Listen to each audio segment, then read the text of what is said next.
કાર્યક્રમ સાથે હું છું યજ્ઞ ત્રિવેદી। દર્શક મિત્રો, નિર્માણ ન્યૂઝ અત્યાર સુધી ટ્રાફિકના નિયમોને લઈને જે જાગૃતતા આવવી જોઈએ તેના માટે ઘણી બધી ચર્ચા વિચારણાઓ કરે છે। અત્યાર સુધી ઘણી બધી બાબતો પર ચર્ચા કરી, વિધાનસભા સુધી પણ જે અવાજ પહોંચાડ્યો, નિયમો પણ અત્યારે તો જે વિધાનસભા દ્વારા અને તેમાં પણ જે મિનિસ્ટર દ્વારા જે લાદવામાં આવ્યા, ટ્રાફિક ડ્રાઈવ પણ કરવામાં આવી। પણ સવાલ એક હજુ યથાવત છે કે અત્યારના સમયમાં આપણે ટ્રાફિકના નિયમોને લઈને જાગૃત તો દરેક લોકોને કરીએ છીએ, પણ લોકો હજુ પણ જાગૃત થતા નથી। તે બાબત હજુ પણ પ્રકાશમાં આવી છે। આપણે જ્યારે એમ કહેવાય ને કે ના, દરેક લોકોને એમ કરીએ કે ના ભાઈ તમે જે નિયમો છે એનું પાલન કરો, પણ તો એ કરતા નથી એ લોકો। પણ બીજી બાજુ એમ કહે છે કે ભાઈ હું જે કરું ને એ બરાબર છે, તમે જે મને સમજાવો છો એ ખોટું છે। આજે આ બાબત એટલા માટે કહેવી પડી રહી છે કારણ કે સુરતની એક ઘટના સામે આવી છે। આપને સાથે વિડીયો પણ હું બતાવીશ કે જે રીતે સુરતની એક ઘટના સામે આવી છે કે જેમાં સુરતમાં કતારગામ વિસ્તારમાં આપ જે રીતના દ્રશ્યો જોઈ રહ્યા છો કે કતારગામ વિસ્તારમાં BRTSનો રૂટ હતો અને BRTSના રૂટમાં બાઇક ચાલક રોંગ સાઈડમાં આવ્યો। BRTS વાળાએ માનવતા દાખવીને બ્રેક મારી દીધી, પછી વિડીયો ચાલુ કર્યો અને ક્યાંક એ વ્યક્તિને સમજાવ્યું કે ભાઈ તું જે પ્રમાણે રોંગ સાઈડમાં આવી રહ્યો છે, ફૂલ સ્પીડમાં આવી રહ્યો છે, એ ક્યાંક ખોટી બાબત છે। તેને અત્યારે તો જે સમજાવવાની બાબત હતી, પરંતુ બીજી બાજુ બાઇક ચાલક દ્વારા દાદાગીરી કરવામાં આવી અને જે તેમના દ્વારા જે કહેવામાં આવ્યું એ પણ આપ અત્યારે સાંભળી લો। સંઘવી સાહેબને ખાસ વિનંતી, આ BRTS છે, રોંગમાં આ ભાઈ આવે છે, આ બુલેટ નંબર છે, નંબર નહીં, મારો આખો ફોટો લઈ લો, આ વિડિયો ઉતારીને ઉપરથી રોંગમાં આવી અને દાદાગીરીની વાત કરે છે। તું કેમ હું શાંતિથી હું મારી સાઈડ જઉં, હું શું કહ્યું છે પણ હું મારી સાઈડમાં જઉં, શું બોલ્યો કે તમે ગાડી 4 રસ્તેથી લાવો છો તો ધીરી લાવો। હું ધીરે જ લઈને આવ્યો, હું મારી સાઈડ આવ્યો છું ને, હું મારી સાઈડ આવ્યો છું ને, હું મારી સાઈડ આવ્યો છું ને, હું મારી સાઈડ આવ્યો છું ને, હું મારી સાઈડ આવ્યો છું ને, હું મારી સાઈડ। આ BRTS છે, BRTS માં કલમ છે, તમે રાજા છો BRTS એટલે અમે રાજા ક્યાં કીધું, અમે રાજા ક્યાં કીધું, પણ રોંગ માં કોણ છો તમે? જો ગમે છીએ સ્પીડ છે તારી કેટલાની? અમારે 30 ની સ્પીડ છે, તું ગાડીની સ્પીડ 4 રસ્તા પર સ્પીડ આપવાની માણસ માની જવો તમારે। તમે રોંગ માં આવો છો, તમને એટલી શરમ આવી જોઈએ કે BRTS માં ડબલ ગાડી નીકળે, BRTS માં ડબલ ગાડી નીકળે, BRTS માં ડબલ ગાડી નીકળે, મને કયો તમારા લોકોએ ગાડી પણ BRTS માં રોંગ સાઈડ માં BRTS ની મેટીની માર ગાડી તમારે મન ભાવે તેમ ચલાવવાની, મન ભાવે એમ ચલાવી તમે ભાળી? તમારી પાસે પ્રૂફ છે? પ્રૂફ છે તમારી પાસે? તમારી પાસે પ્રૂફ છે? મારી પાસે તો છે। ધીરી રાખવાની હોય। હર સંઘવી સાહેબને ખાસ વિનંતી, આ BRTS છે, રોંગ માં આ ભાઈ આવે છે, આ બુલેટ નંબર છે, નંબર નહીં, મારો આખો ફોટો લઈ લો। પ્રમાણે બાઇક ચાલકનો આ જે વિડીયો સામે આવ્યો, રોંગ સાઈડ ઉપર એ વ્યક્તિ આવતો હતો, સામે વ્યક્તિ એમ જે BRTSના જે ચાલક હતા તેમણે એમ કહ્યું કે ભાઈ તું રોંગ સાઈડ ઉપર આવી રહ્યો છે, પરંતુ ત્યાં પણ દાદાગીરી ક્યાંક જોવા મળી। એટલે કે BRTS ઉપર પહેલેથી જ જે નિયમો ધરાવતો છે કે BRTS રૂટ ઉપર કોઈ પણ વ્યક્તિ આવી શકે તેવી બાબત જે જોગવાઈ કરવામાં આવી છે કે 2 વ્હીલર ના હોય કે પછી 4 વ્હીલર ના હોય। હા, અમુક જગ્યા જે ક્યાં સુરત હોય કે પછી અમદાવાદ હોય કે જ્યાં AMTS બસોને જે પરમિશન આપવામાં આવી છે કે ત્યાં જો પેલા અન્ય સ્ટેન્ડ ના હોય તો તમે BRTS સ્ટેન્ડ ઉપર તમે જે પ્રવાસીઓ હોય તેમને તમે ઉતારી શકો છો, ત્યાંથી પણ તેમને પિક કરી શકો છો। એક એ જોગવાઈ છે, પરંતુ અન્ય કોઈ પણ અત્યારે તો જોગવાઈ નથી। ત્યારે હવે નિયમોનું પાલનની બાબત ક્યાંક જોવા તો મળતી હોય છે, પરંતુ પાલન નહીં, પરંતુ અત્યારે દાદાગીરી સામે આવી છે। તમામ મુદ્દાઓ પર ચર્ચા વિચારણા કરીશું। ચર્ચા વિચારણા કરવા માટે અમારી સાથે જોડી ગયા છે બ્રિજેશભાઈ વર્મા કે જેઓ રોડ સેફટી એક્સપર્ટ છે અને ધર્મેશભાઈ ગામી કે જેઓ સામાજિક કાર્યકર્તા છે। આ બંનેનું સૌથી પહેલા તો સ્વાગત છે।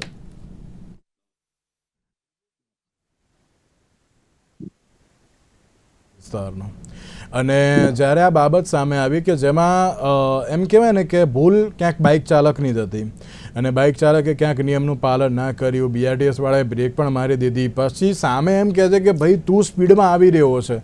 બાઇક ચાલક એવું કહે છે કે ભાઈ તું સ્પીડમાં આવી રહ્યો છે, તારે અત્યારે તો સમજવું બહુ જરૂરી છે, પરંતુ એ ક્યાંક સમજણ ના જોવા મળી અને નિયમોનું પાલનની બાબત તો બરાબર, પરંતુ દાદાગીરી ક્યાંક વધી ગઈ હોય તે પરિસ્થિતિ જોવા મળી રહી છે। આપની પ્રતિક્રિયા? આ બાબતે જો આપણે વાત કરીએ તો સૌથી પ્રથમ તો દરેક નાગરિકોએ પોતાની સેલ્ફ રિસ્પેક્ટ, એને કોઈ પણ જે બીઆરટીએસ રૂટ છે બીઆરટીએસ વ્હીકલ માટે છે, એના અંદર બીજો કોઈ વ્હીકલ અલાઉડ જ નથી. એટલે સૌથી વધુ એ વસ્તુ ખોટું છે. એ પણ રોંગ સાઈડમાં આવી રહ્યા છે. અને એ તો સારું કે બસ વાળા ભાઈએ બ્રેક મારી ઉભી રહી, નકર તો ભાઈનું એક્સિડન્ટ થઈ જશે. પછી ક્યાં દાદાગીરી કરી શકતો. બીજી વસ્તુ જોવા જઈએ આપણે એમાં, તો જેટલા પણ બીઆરટીએસ ના રૂટ છે, જેમ આપણે સુરત શહેરની વાત કરીએ, કોઈ પણ સિટીની વાત કરીએ, ત્યાં બધી જગ્યાએ હવે તો એઆઈ બેઝ કેમેરા લગાવવામાં આવેલા છે. હવે આ વિડીયો મેં જોયો, એની વાત જોઈએ આપણે, તેમાં જે ટુ વ્હીલર ચાલક છે, બંને ડ્રાઈવર ભાઈ સાથે માથાકૂટ થતા હતા અને બોલી રહ્યા હતા. તો આ બાબતે જો વાત કરીએ આપણે, તો જે બીઆરટીએસમાં જે ડ્રાઈવર ભાઈ છે, ગાડી ચલાવે તો બરાબર છે, પરંતુ રોંગ સાઈડમાં જે ભાઈ આવે છે ને ઉપરથી દાદાગીરી કરી રહ્યા છે. તો આના માટે માનનીય મેયર સાહેબે હમણાં જેમ કે વિડીયોમાં જોયું ને, કે એમણે પણ વિભાગને જાણ કરવાનું કીધું છે અને એફઆઈઆર એવા તત્વો પર દાખલ કરવાનું કહ્યું છે. બીજું આપના માધ્યમથી મારે કેવું છે કે બીઆરટીએસ જે રૂટ છે, તેમાં આપણે જોઈએ દરેક વિસ્તારોમાં આપણે રૂટની વાત કરીએ તો 100 થી વધારે 125 જેટલા રૂટ છે. અને એ વિસ્તારોમાં જ્યાં પણ બીઆરટીએસ ગાડી જાય છે, તો તે બીઆરટીએસ ના રૂટના અંદર સૌથી પ્રથમ કેમેરા જેમ બહાર લગાવેલા છે પબ્લિક માટે, તે રીતે આમાં પણ લગાવવા જોઈએ. અને એમાં જો ઇફેક્ટિવનું એન્ફોર્સમેન્ટ કરવામાં આવે તો આમાં ફરક પડશે. નકર તમે જો આ કતારગામ વાત કરીએ, વરાછાની વાત કરીએ, આ બધા વિસ્તારોમાં 99% લોકો બીઆરટીએસ રૂટમાં જાય છે. આમાં થોડા દિવસ પહેલા વિડીયો વાયરલ થયો હતો, બીઆરટીએસ ના રૂટમાં કાર વાળા ભાઈ રોંગમાં આવી ગયા. થોડા દિવસ પહેલા જોયું કાર વાળા ભાઈ સીધા જતા હતા, એક્સિડન્ટ થઈ ગયું, અને બીઆરટીએસ રૂટ પર કેટલા પબ્લિક નું એક્સિડન્ટ પણ થઈ રહ્યું છે. એટલે એ બધી વસ્તુઓ ધ્યાનમાં લેવી જોઈએ છે. એટલે પબ્લિકે ખરેખર મારા મતે એમાં છે કે કોઈ પણ રોંગ સાઈડમાં કોઈ પણ જગ્યાએ, આ રસ્તા પરની વાત છે ને આપણે બીઆરટીએસ રૂટ છે, એ બધું નહીં જોવું જોઈએ, એવું મારું માનવું છે. ધર્મેશભાઈ, એક બાબત દર વખતે જોવા મળી રહી છે. તું મને ઓળખે છે હું કોણ છું? તને ખબર છે મારી ઉપર કોનો હાથ છે? તને ખબર છે હું શું કરી શકું છું? તને ખબર છે અત્યારે હાલ તો મારા કેટલા કોન્ટેક્ટ છે? આ બધી બાબતો કહ્યા વગર દરેકના કોન્ટેક્ટ હોય, હું ક્યાં ના પાડું છું, દરેકના હોય, તમારા હશે, બ્રિજેશભાઈને છે, મારા દરેકના હોય, પણ આ બધું બતાવ્યા વગર તમે પ્રોપર વેમાં જો નિયમોનું પાલન કરો તો પછી આ બધા ફોન કરવાની જરૂર ના પડે ને, આ પ્રમાણે દાદાગીરીની પણ અત્યારે તો જરૂર ના જ પડે ને. આમ તો શું કહેવું આપણું? સાચી વાત છે. આપણે ખૂબ સરસ મુદ્દા પર ચર્ચા કરી રહ્યા છીએ અને આમ પણ નિર્માણ ચેનલ હંમેશા ટ્રાફિકના નિયમોની જાગૃતતા બાબતે હંમેશા ડિબેટ આપણે બધા કરતા હોઈએ છીએ. ખૂબ મોટી જાગૃતતા પણ એનાથી આવી છે. એટલે પહેલા તો હું નિર્માણ ચેનલને ધન્યવાદ આપું છું કે એ લોકોને લાગતા વળગતા પ્રશ્નોની વાચા વાત છે કે કોઈ પણ વ્યક્તિને પકડે એટલે 100% લગભગ 100 માંથી 80% લોકોને કોઈને કોઈ પોતાના જે સંબંધો કોઈ વ્યક્તિઓ સાથે હોય એનો ઉપયોગ કરે અને હું આમ છું તેમ છું, ફલાણું છે, ટીકણું છે, એવી દાદાગીરી કરતા હોય છે. પરંતુ પોલીસ બહુ સતર્ક છે, ચાલાક છે, એમને પણ ખબર પડી જતી હોય છે કે ભાઈ કેટલા પાણીમાં કોણ વ્યક્તિ છે. પરંતુ આમાં કોઈ વિશેષ શરમ રાખવાની હોય નહીં. તમે એક તો કાનૂન તોડો છો, અને જે રીતની આજની ઘટના પર આપણે જે ડિબેટ કરી રહ્યા છીએ કે જે રોંગ સાઈડ એક બાઇક ચાલક આવે છે ને બીઆરટીએસ ના વ્યક્તિ એને બીઆરટીએસ ના વ્યક્તિને ધમકાવે છે, આ તો બિલકુલ ખોટી વાત છે. તમે કદાચ કોઈ ટ્રાફિક હોય બીઆરટીએસ ના રૂટ પર ચાલ્યા પણ ગયા હો તો એક અલગ વસ્તુ છે, પરંતુ રોંગ સાઈડ જવું હોય તો કોઈ વ્યાજબી જ નથી. આપણે વરાછા કતારગામ ક્રાઉડેડ એરિયો છે, આપણે સમજીએ છીએ પીક અવર્સનો જ્યારે સમય હોય ત્યારે હજારો લોકો પોતાના રોજગાર માટે ઘરે જતા હોય અથવા તો ઘરેથી દુકાને જતા હોય છે. એટલે 1-2 કલાકનો પીક અવર્સ ટાઈમે ફૂલ લાખો લોકો હોવાથી ક્યારેક કોઈ બીઆરટીએસ નો ઉપયોગ કરી લેતા હોય છે. બીઆરટીએસ નું કાનૂન છે કે બીઆરટીએસ રૂટની અંદર તમારે વાહન ન ચલાવવું, બાઇક ન ચલાવવી, આપણે બધા જ સમજીએ છીએ. પરંતુ ઘણીવાર ટ્રાફિક જામ થાય છે તો પોલીસ જ એનો ઉપયોગ કરવા માટે આપે છે. પરંતુ રોંગ સાઈડ જવું અને પછી બીઆરટીએસ ની દાદાગીરી, બીઆરટીએસ વાળા સામે દાદાગીરી કરવી, એ ક્યાંક ને ક્યાંક મને એવું લાગે છે કે વ્યાજબી નથી. પરંતુ બીઆરટીએસ અને પબ્લિક વચ્ચે હંમેશા માથાકૂટ રહી છે. ઘણી બધી જગ્યાઓ પર બીઆરટીએસ વાળા પણ પોતાનો જે એક ચલાવવાનો રૂટ હોય, ચલાવવાની જે સ્પીડ હોય, એ બાબતમાં પણ ગફલત ભરી હંકારી છે. બીઆરટીએસ ના કારણે ઘણા બધા મૃત્યુ પણ થયા છે. અને એ બાબતે BRTS વારંવાર બદનામ પણ થઈ છે. એટલે આ બધી જ બાબતો છે. તમે જુઓ કે 4 દિવસ પહેલા BRTS ની અંદર જે રીતના એક ડીજે પાર્ટી થઈને ડાન્સ કરતા હતા, એની અંદર પણ કોઈ એક્શન લેવામાં આવ્યા નથી. સત્તાધીશોમાં જે ચેરમેન છે ટ્રાન્સપોર્ટ કમિટીના, સોમનાથ મરાઠે સાહેબ છે, એમને ખબર જ નથી કે અમારી BRTS માં આ રીતના ડીજે પાર્ટી થાય છે. અને કોઈ મીડિયા દ્વારા એમને કહેવામાં આવે છે કે ભાઈ તમારી BRTS માં આવી રીતના વલ્ગરિટી ફેલાવે છે, એની પરમિશન લીધી છે કે નહીં, તો પણ એમને ખબર નથી. અને ચેરમેન પછી અધિકારીઓને ફોન કરે છે અને અધિકારીઓ પણ ચેરમેનને ટોપી પહેરાવે છે કે સાહેબ આમ છે તેમ છે ફલાણું છે નીકળું છે. એટલે પ્રશાસનનું પણ ક્યાંક ને ક્યાંક આ ચેરમેનોને કઈ ઉપજતું નથી BRTS સામે. એટલે સ્થિતિ એવી છે. પણ જે બાબતની આ રોંગ સાઈડ ચલાવવાની વાત છે, દાદાગીરી ચલાવવાની વાત છે, તો માનનીય મેયરશ્રી આને ગંભીરતાથી લીધી છે અને એમને પોલીસ કમિશનરને અથવા તો BRTS ના જે સંચાલક મેનેજર છે જે આખું સંચાલન કરે છે, એમને પણ ફરિયાદ કરી છે. અને મને લાગે છે કે આ બંને વ્યક્તિઓ ઉપર ફરિયાદ પણ થઈ હશે.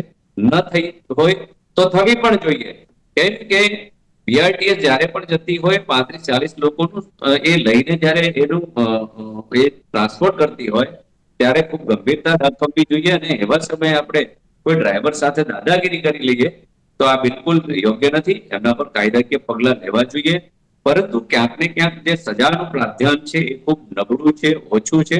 એના કારણે કોઈ પણ વ્યક્તિ દાદાગીરી કરી લે. આજે તમે જુઓ સામાન્ય બાબતોમાં પણ લોકો ઝઘડા કરતા થઈ ગયા છે. એમને ખબર છે કે ઝઘડો કરશું તો શું થશે, કશું થતું નથી. પોલીસ સ્ટેશનથી જામીન મળી જાય છે. એટલે પોલીસ સ્ટેશનથી જે જામીન મળવાની બાબતો છે સુપ્રીમ કોર્ટના આદેશ મુજબ કે નાની 2-4 વર્ષની સજાના કોઈ ગુના બનતા હોય તેમને સ્ટેશનથી મુક્ત કરી દેવામાં આવે છે. એટલે લોકોની અંદર થોડો ડર ક્યાંક ને ક્યાંક કાનૂનનો છે એ ખૂબ ઓછો છે. અને એના કારણે આ દાદાગીરીનું જે પ્રમાણ છે એ શહેરોમાં વધ્યું છે. અને ખાસ કરીને લોકોની પણ માનસિકતા ક્યાંક ને ક્યાંક એવી થઈ ગઈ છે, એગ્રેસિવ થઈ ગઈ છે કે લોકોને સહન નથી કરવું, 2 મિનિટ ઊભું નથી રહેવું. એટલે ટ્રાફિકના ઘણી બધી જગ્યાઓ પર નિયમના ભંગો પણ લોકો કરે છે. આ ખૂબ દુઃખની વાત છે. આપણે બધાએ સમજવું પડે કે નિયમ પાડીશું, નિયમમાં રહેશું તો જ આ સુરત શહેર કે અન્ય રાજ્યનો જે અન્ય શહેરનું ટ્રાફિક છે એ સારી રીતે સંચાલન થઈ શકશે. એટલે બાબતો ઘણી બધી છે. પરંતુ આ જે બાબત છે કે ધમકાવવાના BRTS વાળાને અને એને કોઈ ડર નથી કાયદાનો, તો આ ના ચાલે. આવા વ્યક્તિઓ પર કડક કાર્યવાહી થવી જોઈએ એવું અમે પણ ચાહીએ છીએ. બ્રિજેશભાઈ, નિયમો ઘણા બધા આપણે બનાવીએ છીએ, નિયમોનું પાલન થાય પણ છે. હું ના નથી પાડતો કે નથી જ થતું એમ, પણ ક્યારે થાય બ્રિજેશભાઈ કે ડ્રાઈવ થતી હોય, એક જાહેર કરી દેવામાં આવે કે આજથી 10 દિવસ સુધી ટ્રાફિક ડ્રાઈવ આખા ગુજરાતમાં, તો કોઈ એમ કહે ને કે પેલું હેલ્મેટ ભૂલી ગયો હોય ને તો પાછો જશે ઘરે ને પાછું હેલ્મેટ પહેરીને એ વખતે પેલું વ્હીકલ ચલાવશે. સીટ બેલ્ટ આમ ક્યાંક ભૂલી જતા હોય કે એવું કંઈક હોય એ દિવસે પ્રોપર પહેરીને જશે. પણ આ નિયમ માત્ર એ 10 દિવસ પૂરતા જ એ લોકો પાલન કરતા હોય છે. પછી આ એક, હું એમ નથી કહેતો કે આ ડ્રાઈવ પેલે આપણે જે શહેરીજનો માટે આ વિધા જે સચિવાલયમાં જે કાર્યકર્તા અધિકારીઓ છે તેમના માટે પણ કરે છે. ધર્મેશભાઈ, આપણે એની ઉપર એક જે ચર્ચા પણ કરી હતી અને એ પણ ખાલી 10 દિવસ પૂરતી જ હતી. એટલે એમ કહેવાય કે આપણે નિયમોનું પાલનની આપણે વાતો કરીએ છીએ પણ પ્રોપર અમલીકરણ પણ કરાવવું એ જરૂરી છે અને એ તંત્રની પણ જવાબદારી છે. બ્રિજેશભાઈ, આપણે સાચી વાત કરી. એન્ફોર્સમેન્ટની આપણે અમલીકરણની વાત કરીએ તો એન્ફોર્સમેન્ટ આપણે જેમ કહ્યું તેમ કે 5-10 દિવસ ડ્રાઈવ ચાલે પછી બંધ થઈ જાય. એટલે પબ્લિક પણ આ માટે અવેર થઈ ગઈ છે ભાઈ કે 5-6 દિવસ થશે. જેમ કે હમણાં પબ્લિક બોલે કે હેલ્મેટ જે છે, હેલ્મેટ ની ડ્રાઈવ હતી થોડા દિવસ હતી પછી બંધ થઈ ગઈ. એ રીતે રોંગ સાઈડ ડ્રાઈવ થોડા દિવસ હતી તે બંધ થઈ ગઈ. એ રીતે અલગ અલગ ડ્રાઈવો કરવામાં આવે છે અને બંધ કરી દેવામાં આવે. પરંતુ આના માટે જે સતત મોનિટરિંગ કરવા, જેમ કે હવે તો ટેકનોલોજીનો ઉપયોગ કરીને કરવામાં આવે, જેમ કે રોંગ સાઈડ જતા હોય, ચાલુ ગાડીએ મોબાઈલ પર વાત કરતા હોય છે, એ બધા પર સતત મોનિટરિંગ કરવામાં આવે. હમણાં 2 દિવસ પહેલા મારી પાસે એક જાણીતા યુનિવર્સિટી પ્રિન્સિપાલનો ફોન આવ્યો કે સવારમાં તમે જોશો, સવારમાં લોકો બેફામ ગમે તેમ ગાડી ચલાવે છે અને કેટલાક વિદ્યાર્થીઓને બધા એકદમ ફાસ્ટ ચલાવે અને વચ્ચે એક્સિડન્ટ પણ થાય છે. એટલે એ સમયમાં ટ્રાફિક સિગ્નલો બંધ કરી દેવામાં આવે છે એટલે પબ્લિક ગમે તેમ ગાડી ચલાવે છે. એટલે આ રીતે અને બીજું જ્યારે વીઆઈપી મુવમેન્ટ હોય ત્યારે પણ તમે જોશો કે છે ને એ સિગ્નલો બંધ કરી દેવામાં આવે. એટલે આ બધી વસ્તુ બધા માટે નિયમો લાગુ પડવા જોઈએ મારું માનવું છે. અને ડ્રાઈવ કોઈ પણ ડ્રાઈવ એને તમે ખાલી 1-2 દિવસ ચલાવો, 10 દિવસ ચલાવો તો મતલબ નથી. બીજો એક મુદ્દો જોવા મળે છે કે વિભાગની વાત કરીએ જો વિભાગના હેન્ડથી, તો ગુજરાતમાં જે સૌથી ઓછું જે મહેકમ જે વાત કરીએ પોલીસ ડિપાર્ટમેન્ટનું ને ટ્રાફિક ડિપાર્ટમેન્ટ, તો એમાં મહેકમ ખૂબ જ ઓછું છે. બીજા રાજ્યોની તુલના કરીએ તો બીજા રાજ્યોમાં મહેકમ પણ વધારે છે અને એમનો જે પગારની વાત કરીએ તે પણ પગાર ઓલમોસ્ટ વધારે છે. અને ગુજરાતમાં સૌથી ઓછામાં ઓછું મહેકમ જોવા જઈએ છે. સુરતની જ વાત કરીએ તો ફક્ત આશરે 2500 ની આસપાસ પોલીસ કર્મચારીઓ છે અને એની સામે વસ્તીની ભારણ જો કરીએ તો 13 લાખથી વધારે પબ્લિક છે સુરતમાં. તો એ પણ જરાક થોડું થઈ શકે છે. હમણાં વિભાગ દ્વારા તમે જોશો હમણાં એક પેટ્રોલિંગ માટે ગાડીઓ મૂકવામાં આવી છે, પરંતુ એનું વધારે એનું ઉપયોગ કરવામાં આવે. બીજી વસ્તુ વાત કરીએ આપણે કે BRTS ની આપણે વાત કરી એ રીતે એમ્બ્યુલન્સ આપણે જોઈએ છે, એમ્બ્યુલન્સ લોકો રસ્તો નથી આપતા. હવે મોટર વ્હીકલ એક્ટની વાત કરીએ તેના અંદર 10,000 રૂપિયા સુધી 10,000 રૂપિયાની પેનલ્ટી છે, બરાબર. પરંતુ એનું અવેરનેસ નથી કરવામાં આવતું, એનું પ્રચાર પ્રસાર નથી કરવામાં આવતું. એટલે તમે જોશો એમ્બ્યુલન્સ જતી હોય રસ્તા પર કોઈ એને સાઈડ આપતું નથી. એટલે એના અંદર જે દર્દી બેસેલો તેની એમને જિંદગી એ તો એક્સપાયર થઈ જતું હોય છે. એટલે આ બધી નાની નાની વસ્તુઓ પર ધ્યાન આપવામાં આવે. બીજી જો વાત કરીએ આપણે તો BRTS ની આપણે વાત કરીએ BRTSમાં, તો BRTS ની પણ કેટલી સ્પીડમાં ચલાવવાની છે, બરાબર. આમને આપણે પૂછ્યું કારણ કે સ્પીડ બાંધેલી છે, પરંતુ તમે જોશો એના પણ કેટલાક નિયમો આવેલા છે. એનું જો તપાસ કરવામાં આવે તો કેટલાક નિયમો એમને પણ આવેલા છે. પછી જો વાત કરીએ 4 રસ્તા હોય ને જયારે BRTS કોરિડોરમાંથી જયારે બહાર જતી હોય 12 રસ્તા પર, ત્યારે એમના તરફ પણ સિગ્નલ લાલ હોય છે, પરંતુ તમે જોશો કે રેડ સિગ્નલમાં જ ગાડી ભગાવ છે. એટલે પબ્લિક પણ આ બધી વસ્તુ જોતું હોય એટલે એમ વિચારે કે આ વિભાગ વાળા જો બસ વાળા જો નથી પાલન કરતા તો પબ્લિક પણ મોસ્ટ ઓફ એવું કરે છે. એટલે આ બધી વસ્તુ હોય, પણ નિયમ હોય તો બધા માટે હોય. એવું નથી કે ભાઈ રાજા માટે કઈ નિયમ રંગ માટે કઈ, એટલે બધા માટે પબ્લિક માટે પણ જે નિયમ બનાવેલા છે તે રીતે બધા માટે નિયમો સમાન હોવા જોઈએ. બીજી વસ્તુ જોવા મળે છે એક બાબત આમાં પણ એડ કરવા જેવી છે કે આપણે એમ કહેવાય ને કે ના બાઇક ચાલકની તો આપણે વાત કરી કે ના ચલો એમણે અત્યારે તો નિયમોનું પાલન ના કર્યું. AMTS, SMTS, RMTS, VMT એટલે કે જે કોર્પોરેશનની જે પણ કોઈ અત્યારે તો જે બસો છે કે જે સિટી વિસ્તારમાં ચાલતી હોય છે ટ્રાન્સપોર્ટેશન માટે, એમણે પણ નિયમોનું પાલન કરવું જરૂરી છે. તમે જે રીતે BRTSની વાત કરી પણ BRTSની સાથે સાથે AMTSની બધા અત્યારે તો નિયમોનું પાલનની સાથે ST વિભાગે પણ નિયમોનું પાલન કરવું બહુ જરૂરી છે. આજની જ બાબત છે, દાહોદમાં એક કિસ્સો સામે આવ્યો છે કે દાહોદમાં એક વૃદ્ધ વ્યક્તિ તેમનું એક્ટિવા લઈને જઈ રહ્યા હતા, પાછળથી ST બસે જે ટક્કર મારી હતી ને અત્યારે હાલ પણ એ ગંભીર પરિસ્થિતિમાં છે. એટલે કે આ નિયમ હું માત્ર વાહન ચાલકો એટલે કે બાઇક ચાલક છે કે પછી કાર ડ્રાઈવ કરે છે એમના માટે નહીં, પણ બીજા બધા માટે પણ હોવા બહુ જરૂરી છે. બ્રિજેશભાઈ. વાત સાચી છે. જેમ કે દાહોદની વાત કરી, બીજું કેટલી વખત અમે જોઈએ છે કે રસ્તામાં હોઈએ અમે તો મારું એક પોતાનું ઓબ્ઝર્વેશન છે, પબ્લિક જો ગાડી જતી હોય, મોટી ગાડી જતી હોય અને એને અચાનક કટ મારવાની કોશિશ કરે. હવે તમે જોશો અચાનક એટલે બસની સ્પીડ હોય અને અચાનક સાઈડમાંથી આવવાની કોશિશ કરશે અને આ રીતે આવવાની કોશિશ કરે તો ઓટોમેટિકલી એક્સિડન્ટ થઈ જવાનું છે. ત્યારે કેવા મોટી વાહનોને બ્રેક મારવામાં જે સમય લાગતો હોય છે, પણ પબ્લિક જો અચાનક ઘૂસવાની કોશિશ કરે અને આ રીતે કરો તો પણ એક્સિડન્ટ થતું જાય. દાહોદની વાત કરી તમે, જેનું વિડીયો તમે જોશો ધ્યાનથી, તો એમાં એક્સિડન્ટ તો થઈ ગયું, પરંતુ એના પહેલાનું બતાવ્યું નથી. ત્યાંની વાત જોઈએ તો અચાનક ટર્ન મારવાની કોશિશ કરીને બાજુમાંથી ગાડી આવી એક્સિડન્ટ થઈ ગયું. એટલે આ રીતે એક્સિડન્ટો દિવસે વધી રહ્યા છે. સુરતની આપણે ગુજરાતની વાત કરીએ તો 475 એક્સિડન્ટ રોજના થઈ રહ્યા છે. રોજના 500 એક્સિડન્ટ લોકો આ રીતે થાય છે. અને ગયા વર્ષની વાત કરીએ, ગયા વર્ષેથી આંકડો આ વર્ષે 8% વધારે છે એક્સિડન્ટનો આંકડો. અને એના માટે અમે વાત કરીએ, અમે પણ વિભાગમાં લેટર લખેલા છે, પરંતુ આ બધું ઉદાસીનતા કહીએ તો ચાલે કે ભાઈ અમે 2 મહિનાથી BRTSના ડેપ્યુટી કમિશનર સાહેબને લેટર લખેલો છે અમે કે આ રીતે અમને જયારે BRTS હોય કોઈ પણ તમને છે ને દર 3 મહિને ટ્રેનિંગો આપવાની હોય છે, બરાબર. ફક્ત ફોટા પડવાથી કઈ મતલબ નથી. એટલે ટ્રેનિંગો ડિફેન્સિવ ડ્રાઇવિંગની બધી અલગ પ્રકારની ટ્રેનિંગ આપવામાં આવે, સ્પીડ લિમિટની, લોકો સાથે બિહેવિયર કેવી રીતના તેના માટે બધું હોય છે. પરંતુ આ બધું ફક્ત કાગળ પર ચાલી રહ્યું હોય એટલે પબ્લિક અને પ્રજા બંને વચ્ચે હેરાન થાય. અને વાત કરીએ કે એનું ખરેખર જો ઇમ્પ્લિમેન્ટ કરવામાં આવે તો આનો ઓટોમેટિકલી રાસ્તો થશે, પરંતુ એવું નથી થતું, મારું એવું માનવું છે. બિલકુલ અને એક્સિડન્ટની સંખ્યા દિવસે દિવસે એટલે જ વધી રહી છે. બિલકુલ બિલકુલ. એટલે કે ધર્મેશભાઈ, આ બાબત જે રીતે માત્ર બાઇક ચાલક કે કાર ચાલક માટે નથી, પણ દરેક લોકોની બાબત છે. આમાં એસટીની તો મેં જે દાહોદવાળી તો મેં વાત કરી, પરંતુ એએમટીએસના પણ આવા ઘણા બધા કિસ્સાઓ સામે આવ્યા છે. રાજકોટમાં પણ જે રીતે એક જે કોર્પોરેશનની બસ હતો તેનો પણ એક કિસ્સો સામે આવ્યો હતો. એ બાબતને લઈને આપ શું કહેશો? અને પ્લસ બીજી એક બાબત એ પણ કે જે રીતે સુરતના મેયર દ્વારા પણ આની ઉપર પ્રતિક્રિયા આપવામાં આવી હતી કે આવા તત્વો ઉપર કાર્યવાહી થશે, તો શું લાગે છે કાર્યવાહી થશે તેમ?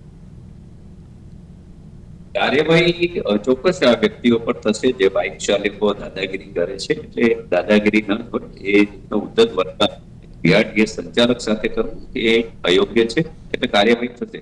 પરંતુ ક્યાંક ને ક્યાંક આપ સમજો કે આખા ગુજરાતની અંદર જે પણ સરકારી વાહનો છે, ખાસ કરીને ટ્રાન્સપોર્ટના, એમાં મહાનગરપાલિકા અંતર્ગત આવતા વાહનો હોય કે સરકારી જે કઈ એસટી છે કે બીજા અમુક વાહનો છે, ડમ્પરો છે કચરાના, આ તમામ લોકોની સ્પીડ અને મર્યાદા બાંધેલી છે. તેમ છતાં એ પણ બેફામ હંકારે છે ને એના કારણે ઘણા બધા અકસ્માતો થયા છે, આપણે જોઈએ છીએ. એટલે નિયમો બધા જ માટે છે, માત્ર પબ્લિક માટે હોય નિયમો નથી.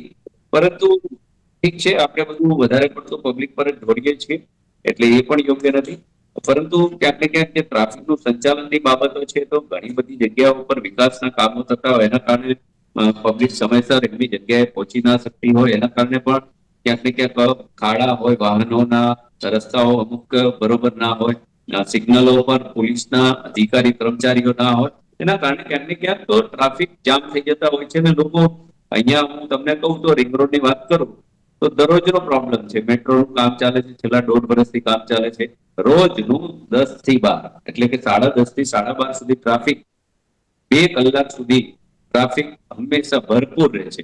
એનું કોઈ સોલ્યુશન જ કાઢવા માટે આ તંત્ર તૈયાર નથી. એટલે એ પણ સમજવું જોઈએ કે અધિકારીઓ ટ્રાફિકના, એસએમસીના, મેટ્રોના અધિકારીઓ, એસએમસીના અધિકારીઓ કે જે લાગતા વળગતા બીજા કોઈ બાબતોના, એ લોકોએ સાથે બેસી અને જે રીતની મિટિંગો કરવી જોઈએ, જે રીતનું સરપ્રાઇઝ ચેકિંગ કરવું જોઈએ કે ખરેખર પીક અવર્સ વાળા જે સમય છે એ સમયની અંદર ટ્રાફિક ન થાય એનું સોલ્યુશન શું, પબ્લિક હેરાન ન થાય એના માટે આપણે શું કરી શકીએ. પરંતુ કંઈક પડી જ નથી, માત્ર ઉઘરાણા કરવા, દંડ કરવા એ યોગ્ય નથી. એટલે ઘણી વાર પબ્લિક નો પણ વાંક નથી હોતો, પરંતુ જેને ખબર છે કે આપણે વાહન લઈ નીકળ્યા છીએ તો એ વાહન લઈને આપણે રોડ પર કેવી રીતના જવું, આપણે ટ્રાફિકના નીતિ નિયમો કેમ પાળવા ના પાળવા એ આપણે સમજવાની જરૂર છે. તમે વધારે સ્પીડ રાખો, ટ્રાફિકમાં ક્યાંક હેરાન થાવ, શાંતિથી જાઓ તો પણ 2, 5, 10 મિનિટ મોડું થશે. પરંતુ આજે મેં તમને કીધું એમ કે લોકોને કોઈને સમય નથી, રોડ પર નીકળે એટલે જાણે ફૂલ સ્પીડમાં જાય અને ટ્રાફિક જામ થાય કે ના થાય એની કોઈ ચિંતા કરતું નથી. અને સડે ચોક રોડ પર અંધારે છે, અને ખાસ કરીને યુવાઓની અંદર જરા પણ પેશન નથી. એ અમુક પ્રબુદ્ધ લોકો છે એ લોકો થોડુંક સમજે છે, પરંતુ જે યુવાઓના હાથમાં જે રીતના ફાસ્ટ સ્પીડ વાળા વાહનો છે કે મોટી કારો છે કે બધા, એમને કોઈ જાતનું ધીરજ નથી. એટલે ધીરજ રાખવી એ ખૂબ મહત્વની છે. પરંતુ આ સમાજની જે બાબતો છે એ ક્યાં જઈ રહી છે, યુવાન કઈ બાજુ જઈ રહ્યું છે, ફર્સ્ટેડ થઈ રહ્યું છે, એટલે એ બાબતે પણ થોડી સમજ રાખવી જોઈએ. અને તમામની તંત્રની જવાબદારી છે, લોકોની જવાબદારી છે, આ બધાનું સંકલન થાય. અને જેમ બ્રિજેશભાઈએ કીધું કે ભાઈ 2-3 મહિનાની અંદર જે રીતે સંકલનો થાય, ટ્રેનિંગ આપવામાં આવે, કોઈ વાતની ચર્ચા કરવામાં આવે કે સમસ્યા શું હતી શું નહીં. કેમ કે જુઓ, જે રીતના ગત વર્ષે જે એક્સિડન્ટ થયા એના કરતા 8% આ વખતે વધારે થયા છે, તો ગંભીર વિષય કહેવાય. એટલે માત્ર એક તંત્રની ભૂલ નથી, તંત્ર અને જે આખું સંચાલન કરે છે એ તમામની ભૂલો છે. ટ્રાફિક પોલીસે પણ માત્ર દંડ વસૂલીને સંતોષ પામવાની જરૂર નથી, માત્ર 10 દિવસની ડ્રાઈવ કરવાની જરૂર નથી. જે પણ નિયમ છે એ કન્ટિન્યુ કેમ ફોલો થાય એના બધા પ્રયત્ન કરવા જોઈએ. બિલકુલ બિલકુલ સાચી વાત છે. અને તેની સાથે દરેક લોકો અત્યારે તો નિયમોનું પાલન કરવું પણ બહુ જરૂરી છે. બ્રિજેશભાઈ, એક લાસ્ટ એન્ડ ફાઇનલ સવાલ કે ચલો આ તો એક મામલો સામે આવ્યો એટલે આપણે ચર્ચા કરી, આવી ઘણી બધી ઘટનાઓ અત્યારે તો જે સામે તો આવતી હોય જ છે, પણ તેની સાથે યોગ્ય નિયમોનું પાલન માટે અત્યારે તો દરેક લોકોને એક મેસેજ શું આપશો આપ, last and final? Brijeshbhai, message એટલો આપવો છે કે ભલે તમને લેટ પણ થઈ ગયું, હા મારો આપના ચેનલના માધ્યમથી દરેક લોકોને મેસેજ એટલો જ આપવો છે કે ભલે આપણે ગમે એટલી સ્પીડમાં ચલાવીએ, પરંતુ આપણું ઘરે કોઈ રાહ જોઈએ છે એ રીતે શાંતિથી ચલાવો. કોઈ જલ્દી પહોંચવામાં કોઈને કોઈ પણ નફરત કપાય એવી વસ્તુ અલગ છે, અને ચહેરા પર 40-50 લાગે તે પણ અલગ છે. એટલે એના કરતા શાંતિથી ચલાવો તો સલામત રહેવાશે, અને કાયદામાં રહેશો તો ફાયદામાં રહેશે. એમ કેવું જે સરકારનું છે સૂત્ર, તે મારું કેવું છે આપના ચેનલના માધ્યમથી. બિલકુલ બિલકુલ. બ્રિજેશભાઈ, ધર્મેશભાઈ, આ બંનેનો આભાર અમારી સાથે આ ચર્ચા વિચારણામાં જોડાવા માટે. તો દર્શક મિત્રો, ટ્રાફિકના નિયમો તો ઘણા બધા છે, પણ તેનું યોગ્ય રીતે પાલન કરવું પણ બહુ જરૂરી છે. ફરી એકવાર નિર્માણ ન્યૂઝના માધ્યમથી આપ સૌને અપીલ કરું છું, નિયમોનું પાલન કરજો કે જે તમારા માટે અત્યારે તો ફાયદાકારક છે. આજના વિશેષ કાર્યક્રમ મને આપશો રજા. નમસ્કાર.